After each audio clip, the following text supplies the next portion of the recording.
Collective. I am Amber, and we have Nathan, Alana, Loki, Anne, Kevin, Isaac, and Lucian. The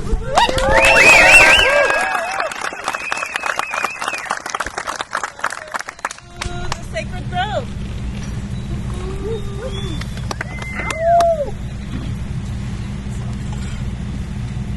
The Sacred Grove is the heart of the forest, a place of reverence, a sanctuary where the wisdom of nature dwells. It is here where we learn how to live in right relationship with the world. Groves have been a source of stories and magic since ancient times. They hold a deep meaning for humankind, living, breathing, and decomposing alongside us. The roots of these trees, the mycorrhizal fungus that intertwines with plants, the interconnected web of every forest have grown in the lands we walk today for millions of years. Places of communion and connection, ritual and reciprocity, sacred groves are the altar of the animist worldview.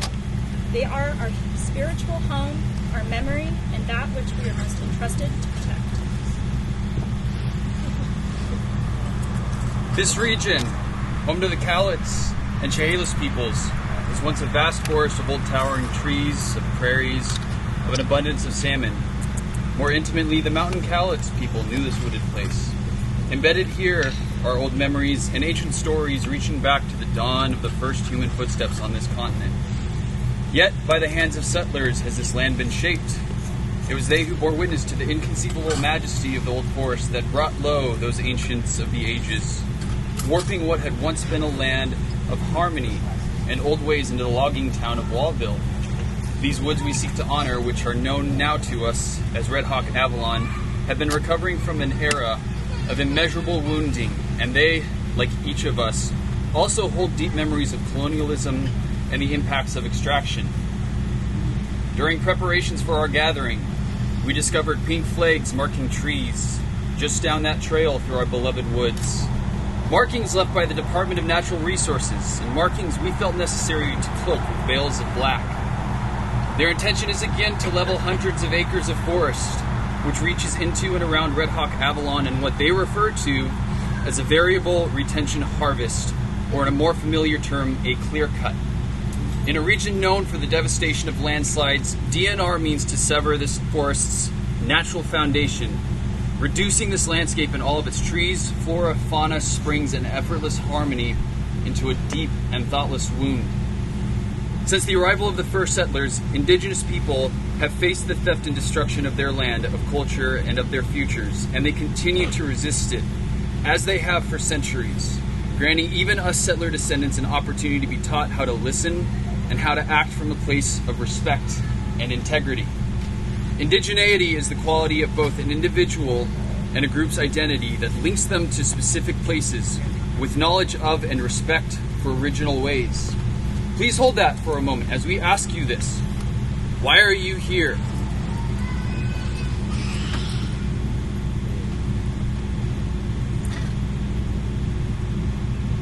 Many of our own ancestor trees bear the fingerprints of colonial oppression and cultural genocide, whether through the cruel march of imperialism or the voracious forces of the Abrahamic monotheisms, forces that persist even to this day, in this moment.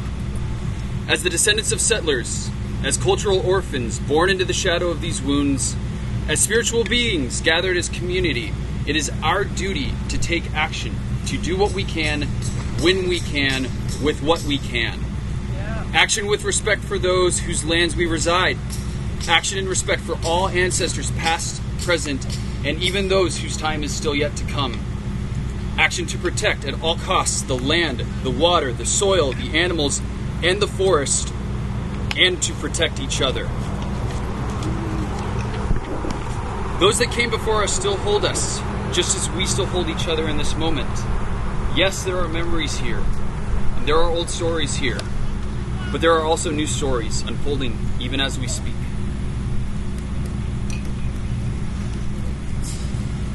Existence is a sacred spark of life that has been given to us, yet ours is a time of disconnection from the natural rhythms of the world. Many Native, Indigenous, and First Nation peoples believe that the earth is the mind of the people, as we are the mind of the earth, that humans humans are an equal part of nature rather than separate from it, or more important than it, and that everything forms a symbiotic cycle in which we are all an integral part of the whole system. When we disrespect nature, we disrespect ourselves. Trees are our air, our breath, our voice. We are the stewards of the lands, oceans, and groves that we pollute and consume.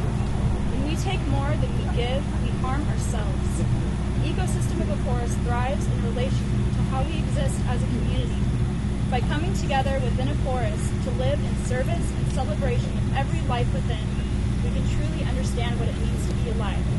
The sacred grove is us.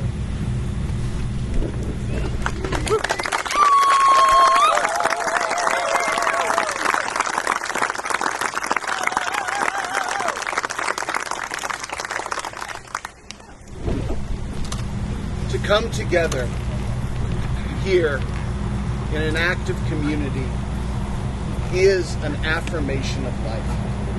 And part of life, we believe, is also to embrace death. To that end, there we have an ancestral altar over here. To come together, I offer all of you to take time to spend time with our ancestors, with those who have departed. Their stories are over. We make no more new memories with them unless we take and bring them into this moment with us, to share this with them and with the ancestors of this land who are in the trees, in the air we breathe. I'd like to take a moment and offer everyone a chance to call out anybody who you feel you would like to. My mother passed this year. Her name was Patty Jarrett. I offer you to call out all who are dear to you. Ken McGee. Alita Lee. Kevin Beard. Edward Matt. My father. Ryan! Valentine. Barry Hoffman. Margaret Jeanette. Anna Bosang. Cleo. Ollie. Rasa Kerman. Kevin. Danilo Pereira. Bill Holloway. Lorraine Swan. Vern Silver. Raymond and Louise Daniels. The Baron. May we hail our beloved dead. Hail! Hail! And in an act of life, in an act to stand with this forest, in this sacred grove, we also have another altar in the forest, the Sacred Grove altar, and I encourage all of you to take and find that, ask us if you have need direction, and spend time with the trees, spend time connecting to this place in this time together. Thank you. Thank you. Woo!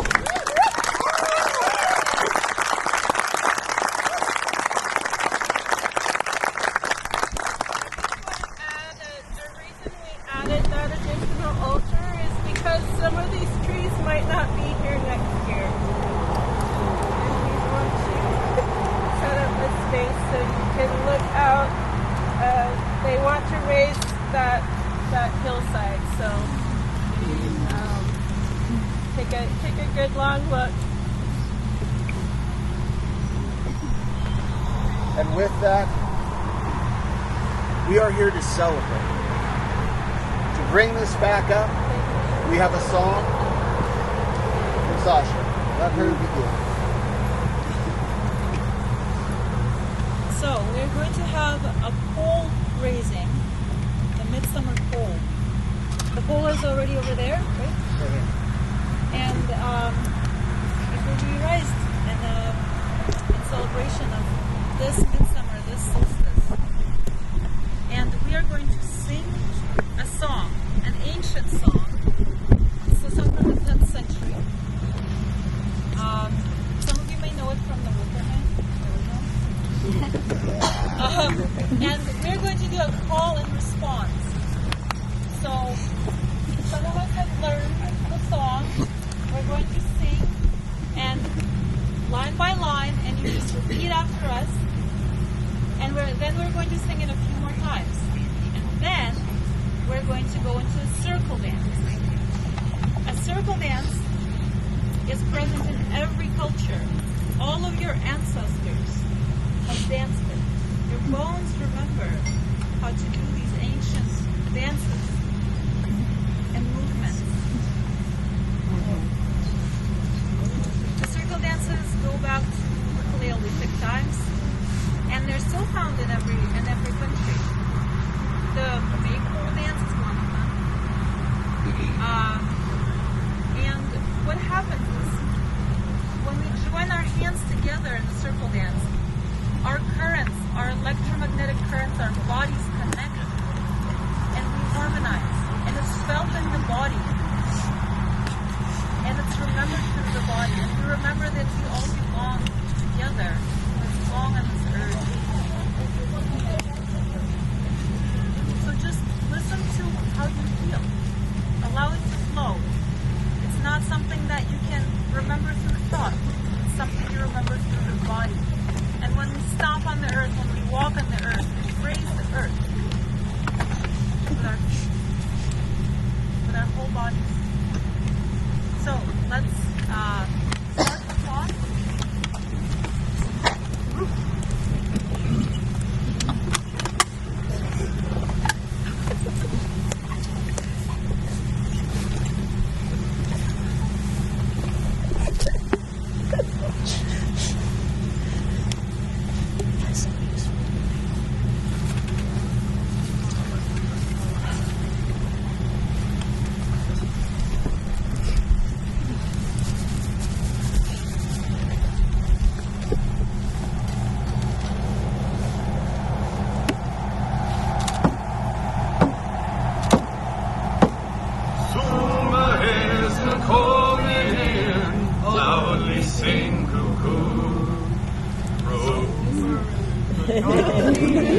Loudly sing cuckoo. Rose the seed and close the meat and brings the wood anew. Rose the seed and rose the meat and springs the wood anew. Sing cuckoo. Sing cuckoo.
seed and grows the meat, brings the holy seed.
Are we part of the show? Just get in there.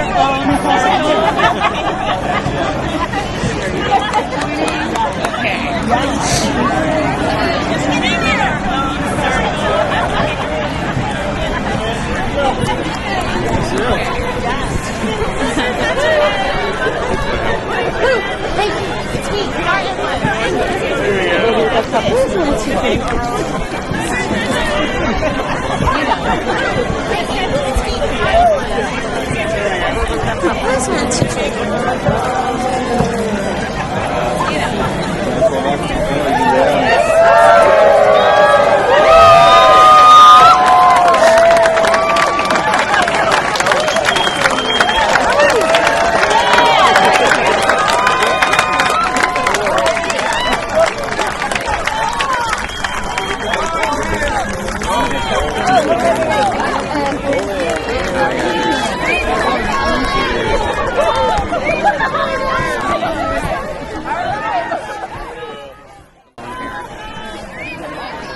Sweden are very good at it because up in April. Yeah.